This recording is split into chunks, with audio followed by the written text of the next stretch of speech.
Abra sua Bíblia em Daniel, capítulo 3. Daniel, capítulo 3. A gente vai continuar esse estudo. No livro de Daniel, pelo menos nos 6 primeiros capítulos, que tem uma narrativa contínua ali, é bastante. E a ideia do estudo de Daniel é ver, tentando trazer para o nosso tempo, através do exemplo que a gente vê nesses 4 rapazes, Daniel, Ananias, Azarias e Misael.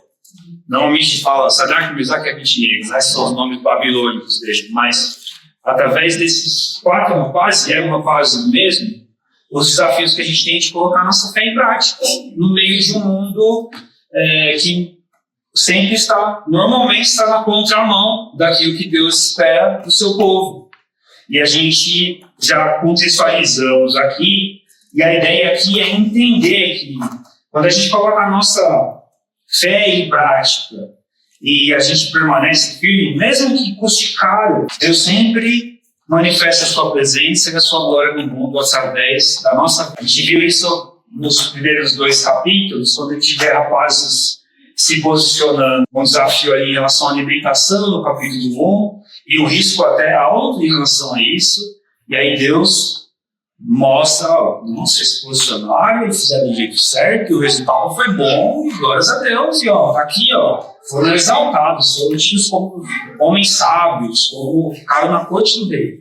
Segundo capítulo tem um desafio maior, algo que parecia impossível para o homem. E aí Daniel e seus amigos também, que estavam perdidos em oração, perseveram na fé. E Deus usa impactar o rei dos reinos, os maiores reinos daquela época. Um homem que Daniel até fala, o Senhor é rei de reis, ele fala. E aí aquele homem reconhece, pelo menos entende que Deus é Deus perante os deuses. E aí a gente vê ali Daniel também sendo exaltado, governador da província da Babilônia, e seus amigos também consagrados, administradores. Então, a gente vê um progresso aqui, um processo de bênção em relação a se posicionar pela fé. O ponto é fácil falar de fé quando os resultados são positivos, quando as coisas estão dando certo. Eu sei disso porque, para mim, isso é mais fácil. Não, está dando certo, confio em Deus. E quando não está dando certo? E quando se posicionar, pode trazer, obrigado, Fernando, quando se posicionar, pode trazer algum tipo de prejuízo. Qual será a nossa atitude?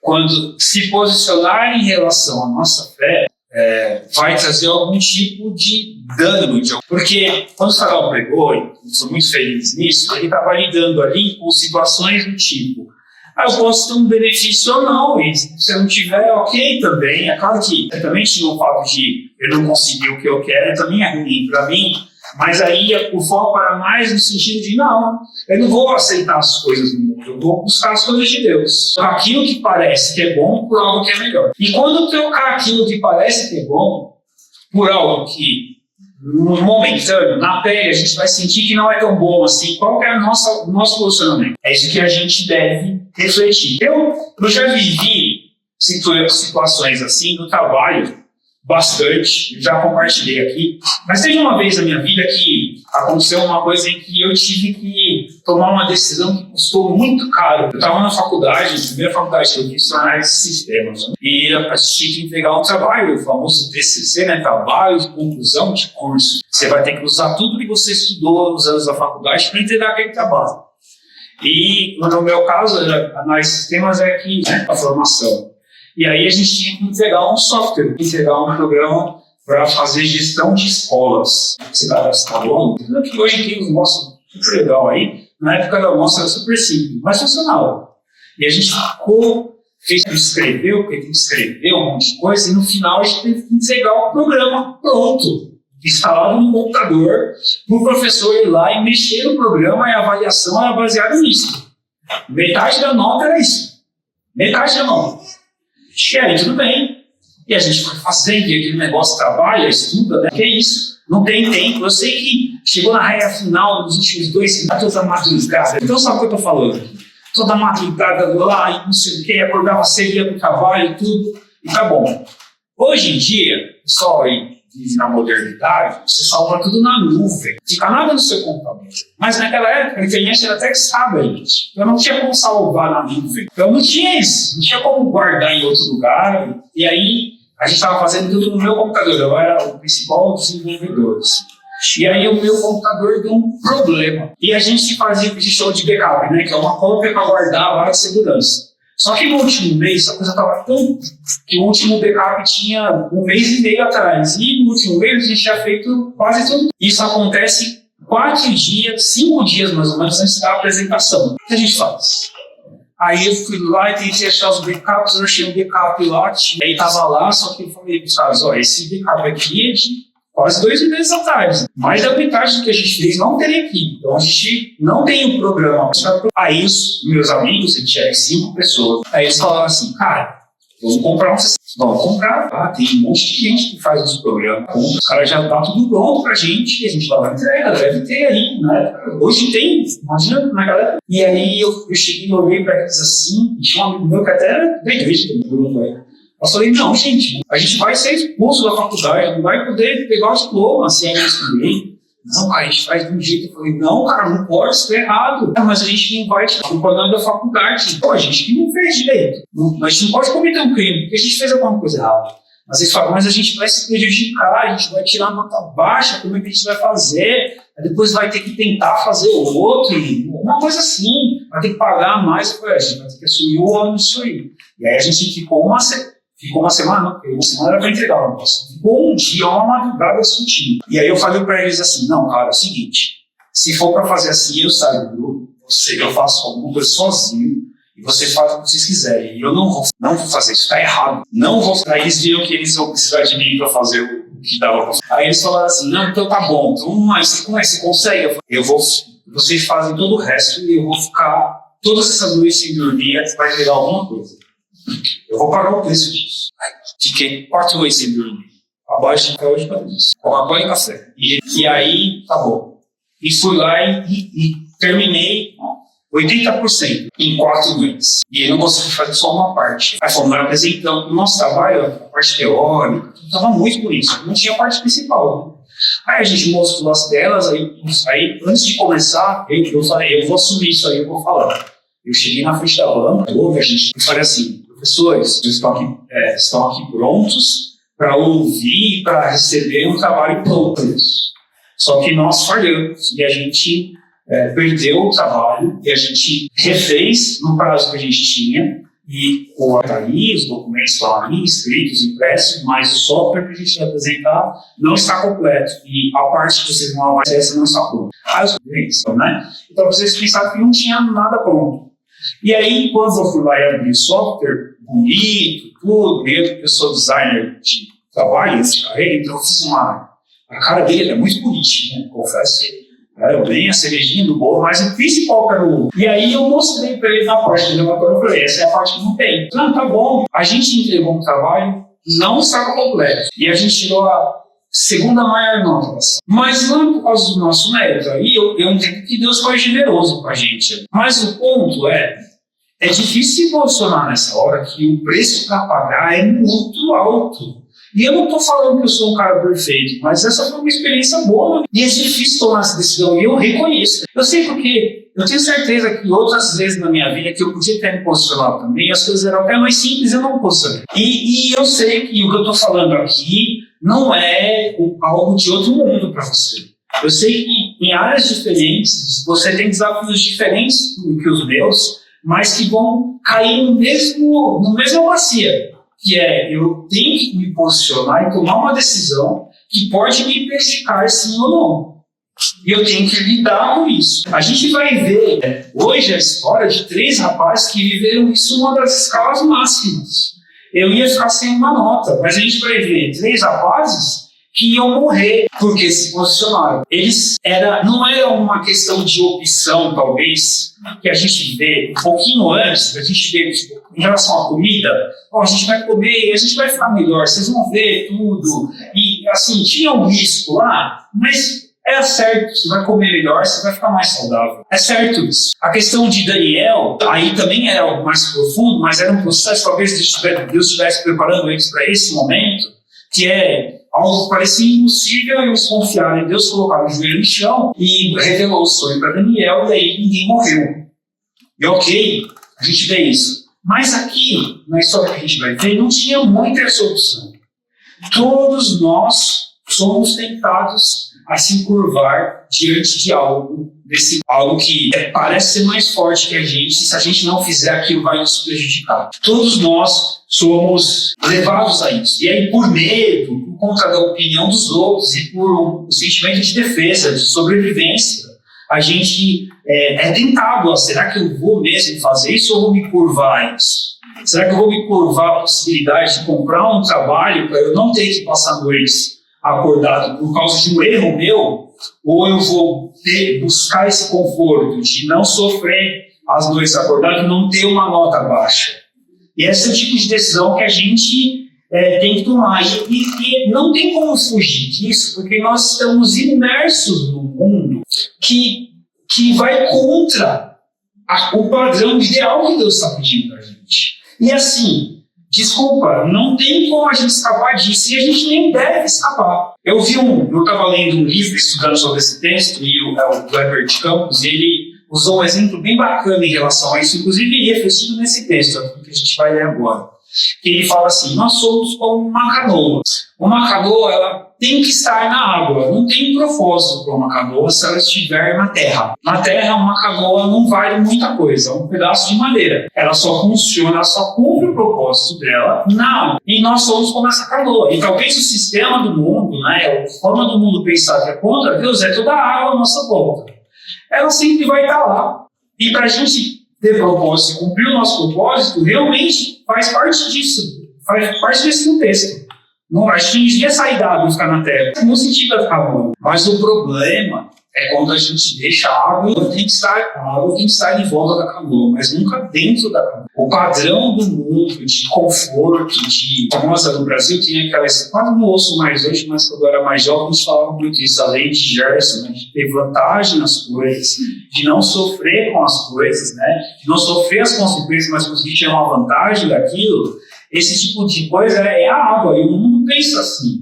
Mas isso não é água, você não vai conseguir sair da água, mas a água não deve estar dentro da canoa.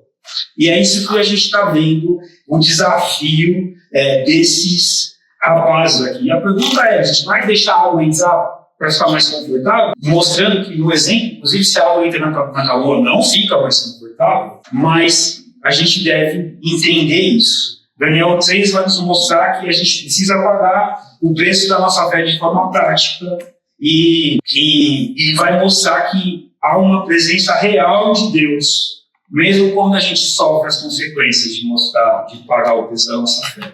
Isso é importante. Então vamos ver aqui, vamos ler o primeiro trecho aqui de Daniel, capítulo 3, do 1 ao 7 primeiro, tá? Então, Daniel 3, de 1 a 7. O rei Nabucodonosor fez uma imagem de ouro de 27 metros de altura e 2 metros e 70 centímetros de largura. Ergueu na planície de Durá, na província da Babilônia. Depois convocou os sátrapas, os prefeitos, os governadores, os conselheiros, os tesoureiros, os juízes, os magistrados e todas as autoridades provinciais para assistirem à dedicação da imagem que mandara erguer. Assim, todos eles, sátrapas, prefeitos, governadores, conselheiros, magistrados e todas as autoridades provinciais se reuniram para a dedicação da imagem que o rei Nabucodonosor mandara erguer e ficaram em pé diante dela. Então o arauto proclamou em voz alta: esta é a ordem que lhes é dada, ó homens de todas as nações, povos e línguas. Quando ouvirem o som da trombeta, do pífaro, da cítara, da harpa, do saltério, da flauta dupla e de toda espécie de música, prostrem-se em terra e adorem a imagem de ouro que o rei Nabucodonosor ergueu. Quem não se prostrar em terra e não adorá-lo será imediatamente atirado numa fornalha em chamas. Por isso, logo que ouviram o som da trombeta, do pífaro, da cítara, da harpa, do saltério, de toda espécie de música, os homens de todas as nações, povos e línguas prostraram-se em terra e adoraram a imagem de ouro que o rei Nabucodonosor mandara erguer. Um personagem que a gente já viu na outra história, que é o rei Nabucodonosor, Ele E ele também é um símbolo, se a gente entender também esta narrativa, né, aqui, ele é um símbolo do poder do mundo que exige submissão aos seus padrões. Isso também é algo. Eu não estou alegre, essa é uma questão que era o real. Né? Tinha um governo que apresentava o padrão de vida daqueles povos, porque eram súditos a esse governo, e ele é esse símbolo de poder, de um padrão, de um jeito de existir, de pensar, que tenta colocar padrões contrários aos que Deus espera da gente. E a gente aqui também, só que por trás disso a gente tem a principal pessoa de toda a narrativa bíblica é Deus conduzindo a história. É Deus por trás disso, e mostrando que ele tem poder sobre o incontrolável, aquilo que aos nossos olhos não parece que a gente não pode fazer nada. E a gente tem, então, esse rei erguer uma imagem e exigir a adoração pública dessa imagem. Se você lembra do capítulo 2, o sonho que ele teve era de uma imagem, de uma estátua, lembra? Da estátua, ela tinha camadas de metais diferentes, e a cabeça da estátua era uma cabeça feita de ouro, e ela representava o rei da Babilônia. Lá, Nabucodonosor, quando Daniel revela o sonho e mostra para ele o que ele estava sonhando, qual era a história que Deus estava apresentando para Nabucodonosor ali, ele fala para ele, a estátua, a cabeça, representa o seu reino. Mas isso vai ser derrubado, porque Deus é Deus, a gente já viu essa história. Só que é muito rápido. Nabucodonosor esquece, porque no final do capítulo 2 ele fala: ninguém pode falar mal do Deus de Israel, porque o Deus de Israel é um Deus de verdade. Ele faz uma afirmação dessa. Só que rapidamente ele esquece e ergue uma estátua para ele de ouro, inteirinha de ouro, e pede para as pessoas se prostrarem naquela estátua. E aqui a gente vê que não é só uma imagem que as pessoas têm feliz, o pessoal se Nabucodonosor vai embora. Não é isso. Ele estava dedicando aquela estátua como um altar. Usa a palavra dedicação, isso é adoração, idolatria. Ele estava entregando aquele altar para deuses. E toda vez que você se prostrasse ali e dissesse, Nabucodonosor é grande, você está falando que os deuses, o panteão de deuses babilônicos é grande. Então era algo de você negar o Deus de Israel, o Deus verdadeiro, e adorar Nabucodonosor e seus deuses. Esse é o pedido que ele faz. Então, o mundo hoje, ele faz esse tipo de pressão, esse tipo de pedido para a gente. Negue o sustento e a grandeza do seu Deus e confie nisso e adore isso. Pressões, coisas que nos pressionam, que estão pedindo para você, não abandone os seus padrões, os seus princípios. Porque é melhor fazer assim, você não vai ser prejudicado. É assim que funciona. Você é vendedor, não toma mentirinha de vez em quando, cara. Faz parte do negócio. Então, se você não contar mentirinha, o outro vai contar e você vai perder a venda. Então, faça isso. Todo mundo faz, cara. Você não vai fazer? Então, esse tipo de pressão acontece. Pode não ser essa ameaça de morte aqui, mas é uma ameaça, talvez, de você perder uma situação social confortável, perder um status, perder alguma coisa, perder o investimento que você fez em uma faculdade. Bom, por exemplo, que eu dei aqui, paguei 4 anos de faculdade para chegar no último trabalho, eu não consegui entregar e não consegui a nota. Faz a conta de pagar 4 anos, 12 meses de mensalidade aí. Meu salário era todo como a faculdade quase na época. Tinha um salário bem rapazinho, com cabelos, tudo, rapazinho. Tinha um salário bem baixo, eu pagava a faculdade com salário, pagava a condução e o lanchinho. Era isso que eu dava fazer. E aí eu perdi 4 anos disso. Então, esse tipo de pressão a gente recebe. E parece que é normal, né? Todos os governadores e os líderes falam, é normal, e na hora que tocar, todo mundo se abaixa, beleza, vamos fazer, assim funciona, assim que é a hora dia mesmo. E a gente vai fazer. Só que fé prática é escolher não fazer isso. E a gente vai ver isso. A fé verdadeira não é teórica, ela aparece nessa hora, na hora que você tem que agir. E aí a gente vai ver então o próximo bloco aqui, que é a partir do versículo 8. Então, o arauto proclamou em alta voz: essa é a ordem que lhes é dada ao homens de todas as nações, povos e línguas. Quando ouvirem o som da trombeta, do pífaro, da cítara, da harpa, do saltério, da flauta, de música, Prostre-se em terra e adora a imagem de ouro que o rei Nabucodonosor ergueu. Quem não se prostrar em terra e não adorá-lo será imediatamente atirado numa fornalha em chamas. Já li isso aqui, né? Perdão.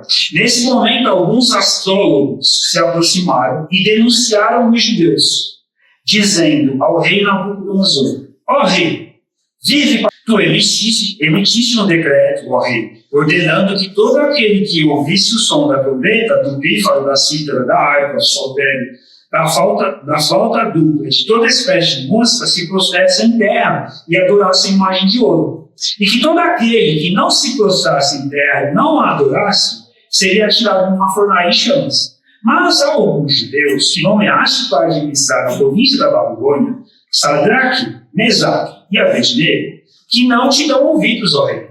Não prestam culto aos teus deuses, nem adoram a imagem de ouro que mandaste. Furioso, Nabucodonosor mandou chamar Sadraque, Mesaque e Abednego.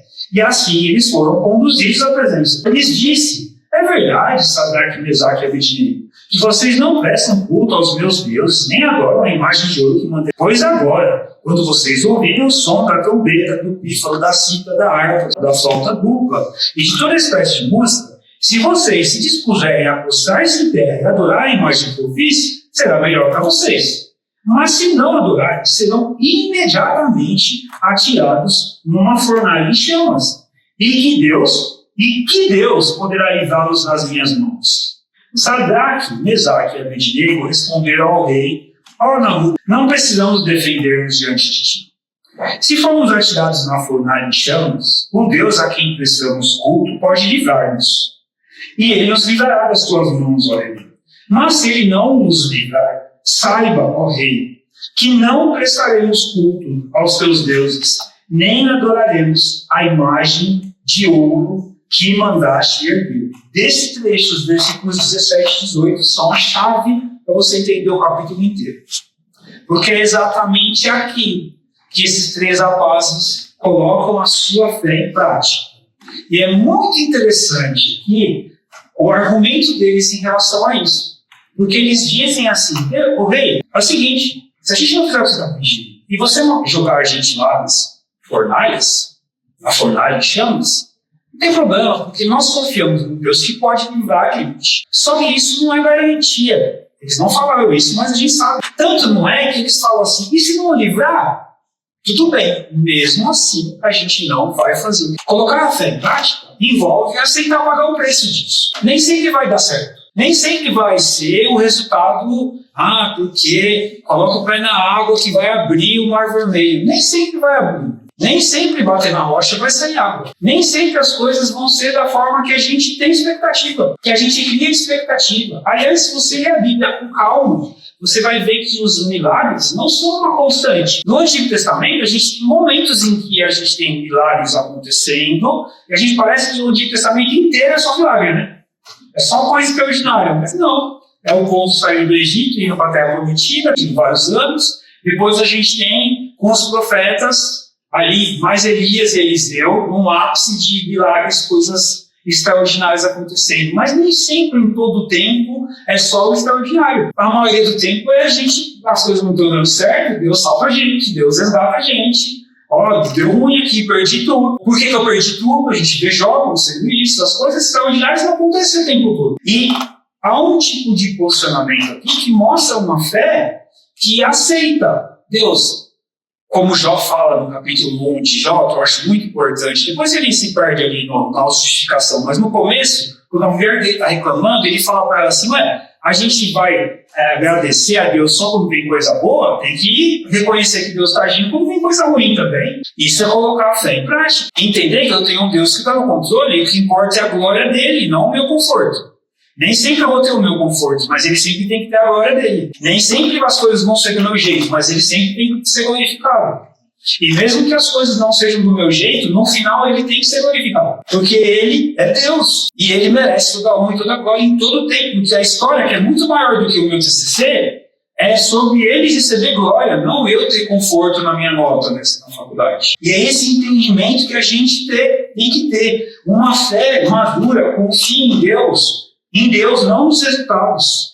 Ela pratica a obediência sem garantia. É muito interessante que se você for lá para Hebreus, não precisa abrir aí não. Se o pessoal conseguir abrir aí enquanto eu estiver falando, beleza. Hebreus capítulo 11, versículo 1, é o texto, capítulo 11, que fala dos heróis da fé. É um texto muito conhecido, né? Muito famoso. E aí, nesse texto, ele começa já o capítulo 11, versículo 1, falando, olha, a fé é a certeza daquilo que esperamos e a prova das coisas que não vemos. Algo que eu não sei o resultado. E aí ele vai lá e conta a história dos heróis da fé. Um capítulo muito bonito de ler, fala de Abraão, fala dos heróis da fé aí do Antigo Testamento. Ele fala, tem muitos outros que a gente podia citar aqui, e ele conta algumas histórias. Só que ele conclui o capítulo falando assim, ó, todos estes, versículos 39 e 40, todos estes receberam um bom testemunho por meio da fé. No entanto, nenhum deles recebeu aquilo que havia sido prometido. Deus havia planejado algo melhor para nós, para que conosco fossem eles aperfeiçoados. É interessante que ele fala dos que persistiram, perseveraram, e fala assim, só que todos eles não receberam a bênção maior, a bênção final. Aquilo que eles estavam esperando, eles não receberam. Eles perseveraram, colocaram a fé em prática, não desistiram. Vamos, mas a gente está apanhando, continua. Mas eles, no tempo de Deus, na hora de Deus, aí o autor de Hebreus coloca a gente na mesma história agora, tinha um propósito muito maior para a glória de Deus em Cristo Jesus, que a gente está recebendo hoje. E eles estão recebendo junto com a gente porque eles perseveraram. Algo que eles nem viram. Eles só sofreram o resultado. Eles não viram a bênção que a maior. A gente pode até falar, não, mas Abraão teve o filho que ele esperava. Tudo bem, mas o problema de Abraão foi quando ele colocou aquele filho como a bênção final. E quando ele colocou, Deus chegou para ele de volta. Porque não é isso aí que eu estou prometendo para você. Não é o filho. É que você vai ser usado para ser bênção para todas as nações. Não é um filho. O autor de Hebreus fala que Abraão creu na promessa, mesmo quando Deus pediu Isaac, porque ele confiava que Deus ia abençoar, independente de ter um Isaac. E aí, então, Abraão não recebeu a promessa, porque ele não viu todas as nações serem abençoadas. Mas ele pode hoje olhar, porque a gente sabe que ele está na glória do Pai, ele pode olhar para hoje e estar explicando do Cristo glorificado, da promessa que tinha. Ele sofreu o ônus de esperar. Não deu certo. Foi difícil, ele até caiu nisso. Teve filho com Agar e Sara acabaram colocando a concubina lá empregada na história para não, vai ser assim. Deus não é assim, cara. E sofreu as consequências disso, que havia inimizade entre as esposas e os filhos lá. Deus nunca aprovou poligamia. O pessoal fala, não, mas no Antigo Testamento tinha. Nunca deu certo. Nunca deu certo. E aí, deu tudo errado. E aí, teve que mandar a mulher embora, com o filho embora. E há consequências até hoje desse aspecto. Pelo menos o povo de Israel sofreu uma consequência tremenda em relação a isso, porque os filhos de Ismael normalmente eram os cananitas e aquela descendência toda que eram inimigos de Israel. Então, tudo isso aconteceu com Jacó e Esaú, os edonitas são descendentes de Esaú. Então, tudo isso acontece por conta dessas decisões erradas e de não confiar em Deus e tomar decisões erradas, pensando no conforto momentâneo e sem assumir o ônus da fé. E aí, então, a gente vê esses rapazes aqui falando, não se preocupa não, Deus, dando certo ou dando errado, a gente vai adorar a Deus. Essa é a nossa fé. Uma fé que não custa nada, já não muda nada. Porque ela, no mínimo, tem que mudar a sua perspectiva do mundo, para você viver diferente. Se ela não custa nada, não muda nada. Para você é só mais uma opção. E não deve ser mais uma opção. A fé em Deus deve ser a única opção. Porque é onde a vida tem sentido. É onde a gente pode confiar, mesmo num mundo em que parece que não vai dar certo. Agora, a partir do versículo 19. Nabucodonosor ficou tão furioso com Sadraque e Mesaque que o seu semblante mudou. Deu ordens para que a fornalha fosse aquecida 7 vezes mais que de costume. Só um ponto aqui, então era costume queimar pessoas em fornalhas no Babilônia. E ordenou que alguns dos soldados mais fortes do seu exército, Sadraque, Mesaque e Abednego, e os atirassem na fornalha em chamas. Lembrando que os 3 rapazes em Daniel eram os mais saudáveis, então por isso tinham seus soldados mais fortes. E os 3 homens, vestidos com seus mantos, calções, turbantes e outras roupas, foram amarrados e achados na fornalha, extraordinariamente fora do normal. A ordem do rei era urgente, a fornalha estava tão quente que as chamas mataram os soldados que levaram Sadraque e Mesaque, e estes caíram amarrados dentro da fornalha. Mas logo depois, o rei Nabucodonosor, alarmado, levantou-se e perguntou aos seus conselheiros: não foram 3 homens? Não foram 3 os homens amarrados que nós atiramos no fogo? Eles responderam: sim, ó rei. E o rei exclamou: olhem, estou vendo 4 homens amarrados e ilesos, andando pelo fogo. O quarto se parece com o filho dos deuses. Então Nabucodonosor aproximou-se da entrada da fornalha em chamas e gritou: Sadraque, Mesaque e Abednego, servos do Deus Altíssimo, saiam e venham aqui. E Sadraque, Mesaque e Abednego saíram do fogo. Os sátrapas, os prefeitos, os governadores, os conselheiros do rei se juntaram em torno deles e comprovaram que o fogo não tinha ferido o corpo, nem um só fio de cabelo tinha sido chamuscado. Os seus mantos não estavam queimados, e não havia cheiro de fogo neles. Disse então Nabucodonosor: louvado seja o Deus de Sadraque, Mesaque e Abednego, que enviou o seu anjo e livrou os seus servos. Eles confiaram nele, desafiaram a ordem do rei, preferindo abrir mão de sua vida a prestar culto e adorar a outro Deus que não fosse o seu próprio Deus. Por isso eu decreto que todo homem, de qualquer povo, nação e língua, que disser alguma coisa contra o Deus de Sadraque, Mesaque e Abednego, será despedaçado e sua casa será transformada em monte, pois nenhum outro Deus é capaz de livrar alguém dessa maneira. Então o rei promoveu Sadraque, Mesaque e Abednego na província da Babilônia. O texto, talvez o verso-chave desse texto aqui, usado por Deus para interpretar a situação, é fenomenal. Porque é Nabucodonosor que fala: eles confiaram em Deus e Deus os livrou. A interpretação do texto está aqui. Foi Deus? Ótimo. Porque ele sabia que eles iam morrer. Foi coisa de Deus mesmo. Extraordinário. Mas o ponto, talvez, é a forma como isso aconteceu, e é isso que eu queria destacar aqui. A gente tem 5, Nabucodonosor vem de um quarto homem, sabe? Ele tem como a aparência do filho, ele usa a expressão, né? Um filho de deuses. Normalmente no Antigo Testamento, é meio dividida a dele, tá? Não é exatamente, não são todos que creem dessa forma, mas muitos creem que o quarto homem é Jesus Cristo. No Antigo Testamento, normalmente, quando Jesus Cristo aparece, a gente chama de teofania, na sua Bíblia vai estar o anjo com A maiúsculo, do Senhor com S maiúsculo. E realmente Jesus Cristo aparece algumas vezes no Antigo Testamento. Deus, não o Jesus Cristo de Nazaré, mas Deus Filho aparece lá. Antes de ser encarnado ali em carne como filho de Maria, ele aparece, se manifesta corporalmente. Provavelmente a luta com Jacó foi assim, e outras situações também, tá? Abraão, aqui não é essa expressão que é usada, mas também quem está falando não é um servo de Deus, é um rei idólatra, né? Ele fala que é um filho de deuses. Então, a academia diz que é Jesus, outros é um anjo. E também não tem problema nenhum ser um anjo. Porque o ponto é, sendo Jesus um cara mais incrível para a gente, né? Mas o porquê, sendo Jesus ou não, é o próprio Deus. A gente não tem que ter Jesus ali para entender que é o próprio Deus se manifestando. Porque mesmo que seja um anjo é um mensageiro de Deus, ele faz aquilo que Deus quer que ele faça. Tudo bem, eu creio que é Jesus, tá? Eu não estou aqui falando que mas eu só quero falar que tem gente que, e tudo bem, é piedosa, dizendo não parece ser Jesus. Tudo bem também, não tem problema. Mas, independente disso, sendo Jesus ou não, sendo Jesus algo fica mais pesado para a gente, talvez mais emocionalmente do que teologicamente, porque Deus é Deus e Deus está agindo. Mas é Deus agindo. É Deus mostrando que no meio da fornalha, você vai passar dificuldade, eu estou com você. Se posiciona. No meio da tempestade, o barco parece que vai virar, eu estou com você. No meio da dor, eu estou internado, mas estou sozinho aqui, só tem esses aparelhos apitando, eu passei por isso recentemente, só tem esses aparelhos apitando aqui, eu aqui sozinho, algumas vezes até dormiu comigo, fez ali companhia, outras não deu, talvez uma ou duas não deu, e eu acabei passando sozinho à noite, e a única coisa que eu tinha era os meus aparelhos apitando, e aí, né, das outras baias ali ao meu lado.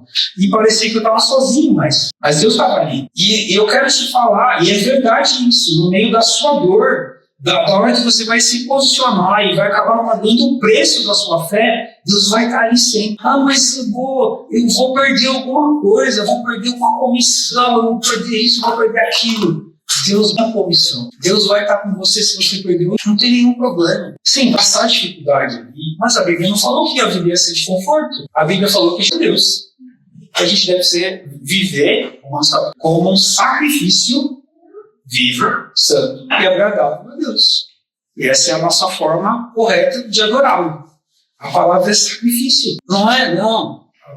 Cantem para Deus, essa é a forma de adoração. Não, cantar assim é adoração, mas não é essa a essência. A essência de adoração é sacrificar o eu para a glória de Deus. Então, pode ser que não vai dar certo, tem que cair na fornalha. Mas Deus estará com você. Ele sempre está. Porque Ele quer manifestar a glória dele para você e para as pessoas da sua volta. E pode ser que extraordinariamente Ele ainda use a dor para as pessoas da sua volta. E as pessoas vão ver. Olha, Deus ali está com ele, no meio do fogo. Eu estou vendo isso. Porque quando Deus se manifesta, isso é visível. A gente sabe que Deus age. A gente sabe que tem coisas que estão acontecendo e acontecem porque Deus está. Não é porque está dando certo. Não é por causa do destino, da sorte. A gente sabe que nós cremos no Deus que conduz. Ele está por trás de tudo. A gente olha para a situação aqui, mas o personagem, né, a pessoa principal dessa história não é Nabucodonosor, nem Sadraque, Mesaque e Abednego, nem Daniel. Não é ninguém aqui, é Deus agindo o tempo todo, mostrando a sua glória e o seu poder, mesmo quando parece que vai dar tudo errado. E mesmo quando dá errado, porque eles serem jogados na fornalha, vamos se colocar aqui na situação. É a parte que ninguém, mas eles falaram assim, não, e mesmo que Deus não nos livre da fornalha, porque esse é um dos textos-chave para entender isso, a gente vai continuar dando glória para Deus, porque a nossa fé é nele, não é porque a vida está boa ou ruim, é ele que a gente... Ele está conduzindo essa história. Esse quarto homem aponta para Cristo. Independente da posição em relação a isso, ele aponta para um Deus presente. Isso é o que importa. Deus nem sempre nos livra do fogo, mas ele sempre está. E esse é o ponto em que a gente deve colocar a nossa fé. E a gente vê então aqui a glória de Deus. Nabucodonosor, mais uma vez, é usado por Deus aqui. Ele é usado por Deus, no decorrer da história desse livro de Daniel. Ele é usado por Deus para mostrar o que Deus... É ele que tem o sonho, que Deus revela o seu plano. E é ele que agora é usado por Deus para interpretar a situação. Ele faz o que a gente chama de hermenêutica. Ele interpreta a situação e revela a Deus através. Ele olha para a situação e fala assim, é isso aqui mesmo, ó. Esse é o que livrou os servos de Deus. Adorem esse Deus. E se alguém falar mal dele, vai se ver comigo. A gente está vendo a glória de Deus sendo revelada. E um ponto, pagar o preço da sua fé, esse deve ser sempre o alvo. É porque Deus vai ser glorificado. É isso que eu quero fazer. Está no meu coração. É a glória de Deus. É o meu Salvador. É o Deus que tem misericórdia de mim. Eu devo minha vida a Ele. Ele me deu a vida eterna em Cristo Jesus. Vida satisfeita, completa. Só nele que eu tenho. E é por isso que eu quero que Ele seja glorificado. É por isso que eu quero que eles... Não é para eu ter o status que eu queria, não é para eu ter o conforto que eu queria. Eu posso até receber isso. Eu posso até receber.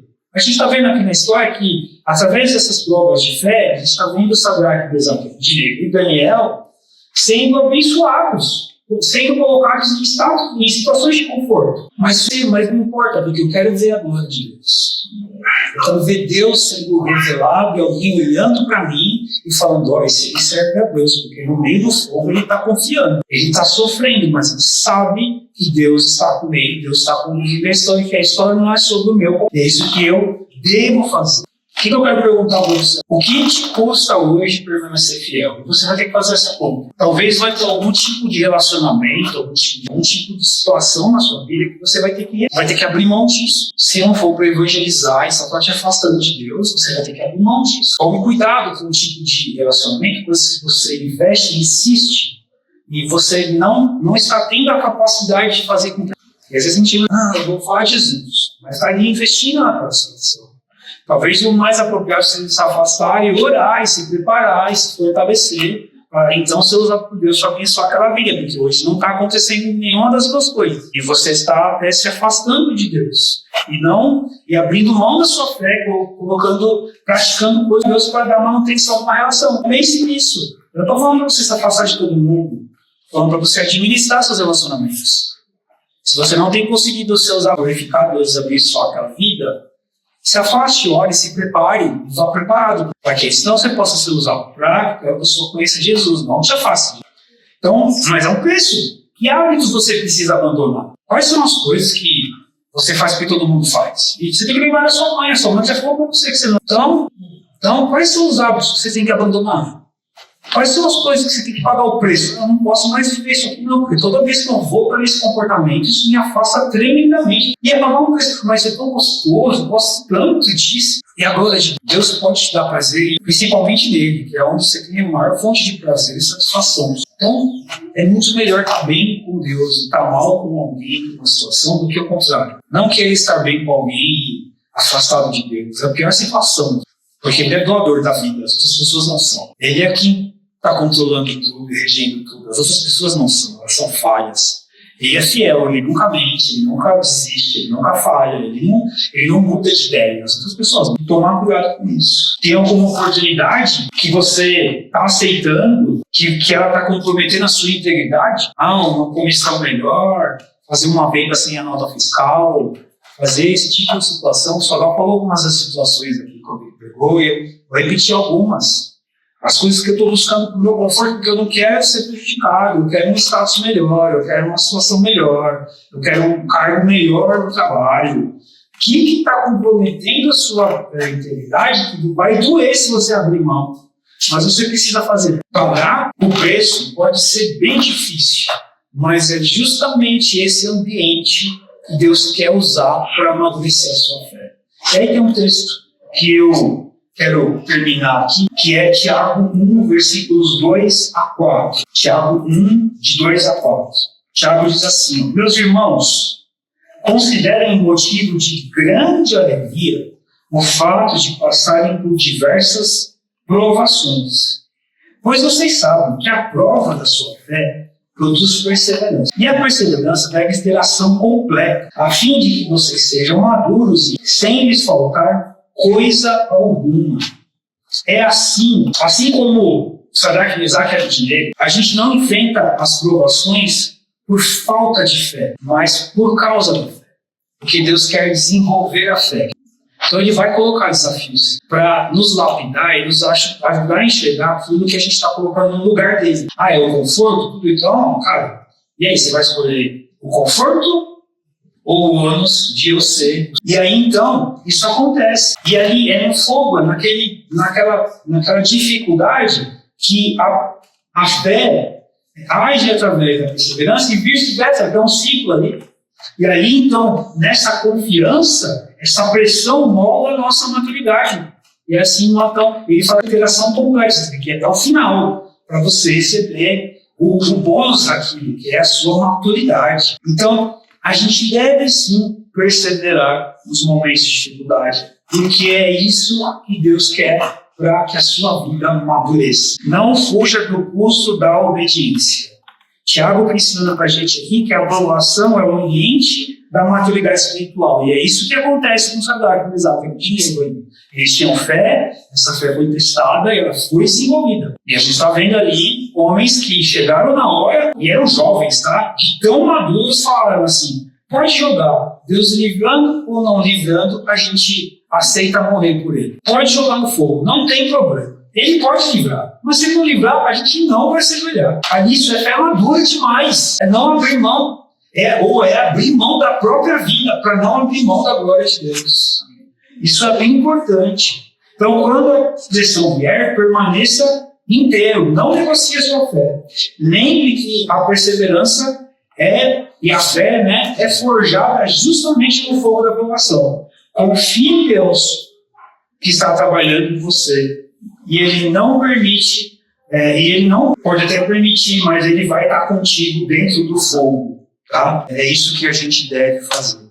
E a gente está, na perspectiva que eu gosto que pode ser correta, o quarto homem é o próprio Cristo ali com você. E ele foi até o final por nós. Ele não desistiu. Ele pagou o ônus de fazer a vontade ao Pai. Agora eu te glorifico. Me glorifica com a glória que a gente tinha antes da eternidade, porque eu estou fazendo isso aqui para a glória do Senhor. É difícil, ele estava ali aflito, ele até falou com o homem que está sofrendo, porque Jesus era 100% homem, se for possível, afasta de mim, mas que seja feita a sua vontade, porque agora é o Senhor. Então, a gente tem o maior exemplo disso. Cristo prometeu, eu estarei com vocês até o final disso. Ele também disse que quando eu for, e aí dessa forma que eu vou enviar o conselheiro, o consolador. Por que a gente está do consolador? Porque a gente ia chorar, mas eu vou enviar o consolador, né? E Paulo fala em Romanos que nada, capítulo 8, é um capítulo precioso, por 28, diz que todas as coisas cooperam tudo bem, eles são a Deus. Ele está falando sobre o moldar a fé, aí depois ele vai falar assim: o que vamos dizer diante dessas coisas? Quem pode nos separar do amor de Deus? Será a altura? Será que tribulação, angústia, perseguição, fome, nudez, perigo ou espada? Como está escrito, por amor a ti, enfeitando a morte todos os dias, somos considerados como ovelhas destinadas ao matador, mas em todas essas coisas somos mais que vencedores por meio daquele que nos amou. Pois estou convencido de que nem morte nem vida, nem anjos nem demônios, nem presente ou futuro, nem quaisquer poderes, nem altura nem profundidade, nem qualquer outra coisa na criação será capaz de nos separar do amor de Deus que está em Cristo Jesus, nosso Senhor. Nada é capaz de nos separar de Deus, mesmo a fornalha. Que a gente possa colocar em nossa fé em prática, perseverar e aceitar passar para o preço da nossa fé.